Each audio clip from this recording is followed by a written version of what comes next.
Cette histoire, en fait, elle est intéressante pour des réalisateurs parce qu'elle est éminemment épique. C'est-à-dire que le personnage traverse le siècle en changeant de continent, en changeant d'identité, s'en sort tout le temps, est poursuivi. Bon, c'est vraiment un film. C'est vrai que c'était voilà, une idée de Christophe et qui était vraiment intéressante, c'est-à-dire d'utiliser un peu les codes entre guillemets, de la fiction pour pouvoir donner un peu de dynamisme au récit. Mais comment un capitaine SS identifié dès 1945 comme un tortionnaire a-t-il pu échapper toute sa vie à la justice française et n'être arrêté qu'en 1983 ? Il sentait qu'il ne serait jamais pris ni retrouvé. Ça lui est arrivé tellement souvent dans sa vie de réussir à s'échapper. Ce film, c'est une sorte d'enquête, enfin on l'a conçu comme une investigation historique.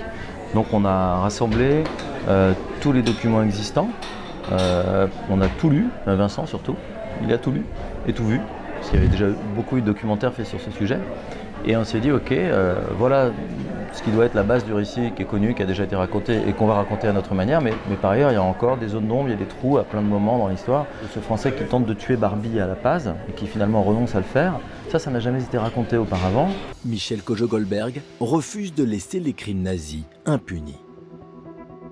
L'élément déclencheur de sa démarche, c'était de voir que toutes les portes étaient fermées pour qu'on puisse rendre justice vis-à-vis de Klaus Barbie et montrer que les Juifs n'étaient pas allés à l'abattoir comme des moutons, que les Juifs savaient aussi se défendre et se venger. En fait, ce témoignage, il était là. Il y a eu des articles dans la presse dans les années 70, 80, 90. On est tombé dessus au détour d'un article de journal français. On s'est dit, tiens, est-ce qu'il y a encore quelqu'un vivant qui peut raconter cette histoire ? Mais notre travail, c'est quand même d'aller chercher des traces du passé, de les rendre vivantes.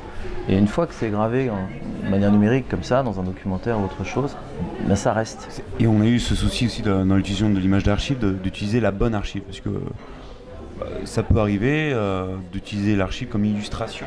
On avait ce souci de coller avec le lieu, coller avec notre propre en fait. C'est-à-dire que l'archive n'est pas là pour faire entre guillemets joli, mais est là pour documenter.